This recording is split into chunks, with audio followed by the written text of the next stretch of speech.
네, 지금부터는 보다 구체적인 오후장 전략을 세워드리고요. 전문가의 포트폴리오도 공개하는 시간입니다. 네, 오늘은 포트폴리오 수익률이 정말 어마어마한 잠시 뒤에 공개를 하겠지만 인포트 투자자문 정동웅 전문가와 함께하겠습니다. 안녕하세요. 네, 안녕하세요. 네, 코스피가 1950선까지 밀렸습니다. 이제 단기 지지선은 어디일까 궁금해지는데 현재 시장 그럼 어떻게 보시나요? 저는 이제 IMF에서 이제 세계 경제 성장률을 예. 이제 하향 조정함에 따라서 글로벌 시장에 좀 흔들렸습니다. 여기에 또 이제 S&P 이제 기업 순이익이 12분기 만에 이제 하락할 것이라는 예상이 나오면서 전망을 더욱 어둡게 하면서 오늘 코스피 시장도 많이 흔들리는 모습을 보이고 있는데요. 지금 현재 코스피 시장에서는 이제 개인이 3,400억 3,400억이 아니라 3,000억 정도 순매수하고 있고, 예. 기관과 외국인이 각각 1,900억, 1,100억 정도를 순매도하고 있습니다. 지금 선물 시장에서 외국인이 8,000억, 8,500억 정도를 순매도하고 있는 것 때문에 아무래도 베이시스 악화로 프로그램으로 인해서 차익 매물이 쏟아져 나오는 것으로 이렇게 판단이 되고 있습니다. 최근의 장세는 이제 외국인이 소극적으로 대응하다 보니까 아무래도 기관에 의해서 이제 좌지우지되는 장세가 계속 펼쳐지고 있는데 아무래도 이제 투신권의 환매가 지속되고 있고 이제 국가 지자체 필두로 해서 기관권의 매물이 아마도 이제 오늘 시장의 급락을 주도하고 있는 것으로 이렇게 판단되고 있습니다. 그리고 최근 장세를 살펴보면 이제 코스닥이 코스피보다 많은 강세를 보였었는데 예. 오늘은 아무래도 이제 코스닥도 어느 정도의 조정을 받고 있습니다. 그 이유는 아무래도 이제 3년 내 코스닥 지수 이제 최고치가 550에서 이제 560선인데 아무래도 그 부근에 가까워지면서 투자 심리가 조금 악화된 것으로 이렇게 판단을 하고 있습니다. 지금 뭐 코스닥 시장에 많은 분들이 추가 매수를 해야 되느냐, 추가 매수를 해야 되느냐 이렇게 질문하시는 분들이 많은데 아무래도 전 고점에 거의 다 달았고 그리고 이제 투자 심리가 많이 악화됐기 때문에 좀 보수적으로 이렇게 접근을 하는 것이 어떤가 이렇게 판단을 하고 있습니다. 앞으로 이제 다가올 이슈를 잠깐 살펴보면 내일 금통위와 그리고 옵션 만기일이 다가오고 있는데 옵션 만기일 부담이 아직 3천억 원 정도가 남아있는 상태입니다. 그렇기 때문에 오늘 조정을 보이더라도 대형주를 만약에 접근을 하실 거라면 내일 오후장 향후를 지켜보고 내일 오후장에 좀 접근하는 전략이 어떤가 이렇게 판단을 하고 있습니다. 예, 알겠습니다. 이렇게 간략하게 시장 분석해봤고요. 이어서 오늘의 관심 종목은 어떤 종목을 들고 오셨는지 들어봐야겠어요. 어떤 종목인가요? 예, 제가 그동안 이제 추천드린 게 대부분의 네. 이제 코스닥 종목인데 아무래도 이제 해지 차원 그리고 대형주가 올 가능성이 제가 있다고 판단하에 오늘은 이제 기아차를 가지고 왔습니다. 지금 현대차는 이제 플러스를 보이고 있는데 기아차는 소폭 마이너스를 보고 있는데 기아차 투자 포인트를 간략하게 이제 살펴보도록 하겠습니다. 계절적 성수기를 맞아서 이제 10월부터는 이제 자동차 판매가 본격적으로 이렇게 증가할 것으로 전망되고 있습니다.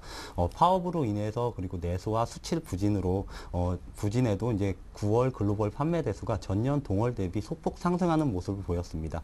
그런데 이제 파업 종료로 인해서 아무래도 내수와 수출 모두 이제 회복될 것이기 때문에 10월 이후부터 그러니까 4분기부터는 본격적으로 판매가 성장되지 않을까 이렇게 전망을 하고 있는데 그래서 이제 두 번째 포인트로는 이제 파업에 대해서 말씀을 드릴 텐데 현대차보다 기아차가 조금 더 이제 파업이 늦게 종료가 됐습니다. 그 부분 때문에 그 부분이 지금 현대기아차 주가에 지금 살짝 반영되고 있는 부분인데 9월 판매를 살짝 살펴보면은 기아차의 9월 글로벌 판매를 살짝 살펴보면은 소폭 상승했다고 했는데 사실상 내수와 수출은 부진했는데 해외 판매로 일을 만회했습니다. 아무래도 이제 파업 종료로 인해서 내수와 수출 모두 다 회복이 된다면은 아무래도 4분기에는 어닝을 기록할 수 있지 않을까 이렇게 판단하에 가지고 왔습니다. 네. 그리고 마지막으로 이제 세 번째 이슈가 중일 갈등으로 인한 이제 반사이익이 기대된다 이렇게 정리를 드리겠는데 실제로 도요타와 혼다가 지금 9월 중국 판매의 경우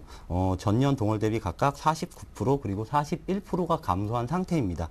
기아차의 9월 해외 판매가 아까 호조라고 말씀을 드렸는데 북미와 유럽 지역에서는 20% 가까운 성장률을 보였는데 중국 지역에서는 사실상 0.3% 성장하는 데 그쳤습니다. 그런데 아무래도 중일 갈등으로 인해서 0.3% 성장이 아닌 4분기에는 더 큰 성장을 할 수 있겠다. 그래서 글로벌 판매가 한층 더 높아질 수 있겠다. 이렇게 판단하에 세 가지를 모두 종합해 보면은 이제 파업과 중국 판매 저조로 이제 3분기 실적이 예상외로 많이 저조하면서 지금 주가가 많이 하락한 상태인데 이를 모두 뛰어넘을 수 있는 성장률을 4분기에는 기록할 수 있겠다 이렇게 정리를 해드릴 수 있겠습니다. 그리고 여기에 추가적으로 삼성전자 이제 실적이 이제 3분기가 피크고 4분기부터는 약간 하락할 것이다 뭐 이런 의견이 분분한 가운데 만약에 진짜 4분기가 삼성전자의 실적이 4분기에 3분기보다 꺾인다면 주도주가 교체될 가능성이 큽니다.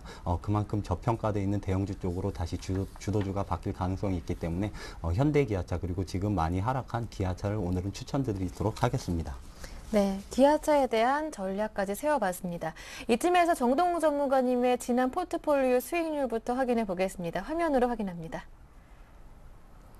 지난주까지 담아있던 종목이 인포뱅크, RF텍, 휴스틸까지 총 3종목이었는데요. 이 종목들의 수익률이 어마어마합니다. 먼저 지난 9월 12일 편입됐던 인포뱅크는요, 벌써 수익률 16% 기록하고 있고요. RF텍은 그 일주일 뒤 19일에 편입했던 종목인데 10% 넘게 수익률 기록하고 있습니다. 그리고 9월 26일 편입했던 휴스틸은 현재 6% 정도 수익 기록하고 있습니다. 이 세 종목 다 일단 보유해보자 하시는데요. 축하부터 드려야 할 것 같아요. 이어서 AS도 들어보고요. 예, 감사합니다. 예. 인포뱅크는 제가 말씀을 간략하게 다시 한번 드릴 텐데, SMS, 그리고 MO, 그리고 스마트카, 그리고 전자결제 시장이 모두 성장할 것으로 내년에는 전망되기 때문에 예. 1차 목표가를 15,000원으로 잡았습니다. 그래서 보유 비중이 지금 20% 정도인데, 이 15,000원 정도가 오시면은 개인 성향에 따라서 차익 실현을 전량하시는 분도 있겠지만, 개인적으로는 한 5% 정도만 수익 실현하시고 2차 목표가인 2만 원까지는 나머지 부분은 모두 가져가 보자 이렇게 설명을 드리고 싶은 게, 내년에는 성장이 정말 어마어마할 것으로 이렇게 전망을 하고 있습니다. 그만큼 지금 차트를 보시면은 다시 지금 조정을 받다가 다시 많이 뛰어오르는 모습을 볼 수 있는데, 그만큼 시장에 많이 알려지기도 했습니다. 시장에 많은 사람들이 알려진다는 것은 악재가 아니고 호재라고 볼 수 있기 때문에 인포뱅크 향후 주가는 내년 상반기까지 2만 원까지는 충분히 갈 수 있고, 지금 준비하고 있는 모든 아이템이 모두 성공을 거둘 시에는 정말 3만 원 이상까지도 바라볼 수 있는 종목이 인포뱅크입니다. 예. 그렇기 때문에 2만 원까지는 꼭 가져가 보자 이렇게 설명을 드리고 싶습니다.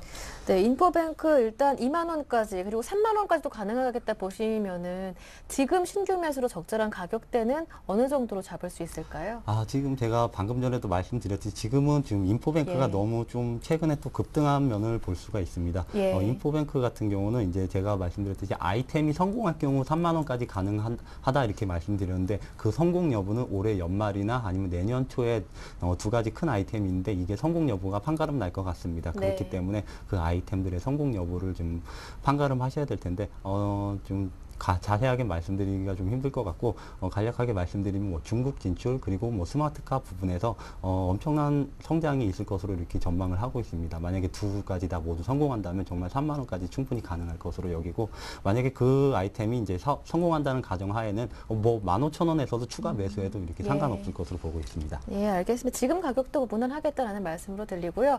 이어서 RF텍도 한번 살펴볼게요. 그 다음 주에 담았던 종목인데 수익률이 10%를 넘어가고 있습니다. 역시 보유 의견이시라고요? 예. 지금 제가 RF텍 같은 경우는 매수가를 이제 10,000원으로 잡았는데, 10,000원 같은 경우는 이제 단기 트레이더들 그리고 스캘퍼들이 굉장히 많이 붙는 가격입니다. 호가창 단위가 0.5%로 커지기 때문에 스캘퍼들이 많이 붙기 때문에 지금 단기 조정이 있다가 지금 상승을 했는데, 10,000원 초반까지는 추가 조정이 있을 것으로 이렇게 예. 전망을 하고 있습니다. 그렇지만 장기로 본다면, 내년까지 본다면 충분히 15,000원까지 뛰어갈 수 있기 때문에 지금 많이 흔들린다고 해서 매도하지 마시고 네. 꼭 잡아두셨다가 15,000원까지 보유하는 전략을 추천드리겠습니다. 네, RF텍 애초에 계획을 세워주셨을 때 3개월 정도 12,500원 목표가 정해주셨었고요. 6개월 정도를 본다면 15,000원 목표가 정해주셨었네요. 마지막 종목인데요. 휴스틸 남았잖아요. 이 종목도 26일에 편입했던 종목인데 수익률이 벌써 6% 순조롭게 진행되고 있습니다. 휴스틸 같은 경우는 예. 앞서 두 종목과는 반대로 좀 안정적으로 흐름이 유지되는 상태입니다. 휴스틸 같은 경우는 이제 아무래도 세일가스 관련주에 엮이다 보니까 이제 한국가스공사와 같이 움직이는 면이 있는데, 세일가스 관련주들이 추가적으로 한 번 더 뛰어오를 가능성이 크다고 이렇게 판단하기 때문에 휴스틸 같은 경우도 이제 34,000원까지는 무난히 갈 수 있겠다 이렇게 판단을 하고 있는데, 제가 지난 시간에 말씀을 못 드렸는데 휴스틸 같은 경우는 이제 연말 배당 한 5% 정도를 항상 주고 있습니다. 그렇기 때문에 연말 배당 5%까지 감안한다면은 휴스틸은 지금 34,000원에서 내년 초에 수익 실현을 한다면은 그 수익률은 20% 가까이 될 것으로 판단하고 있습니다.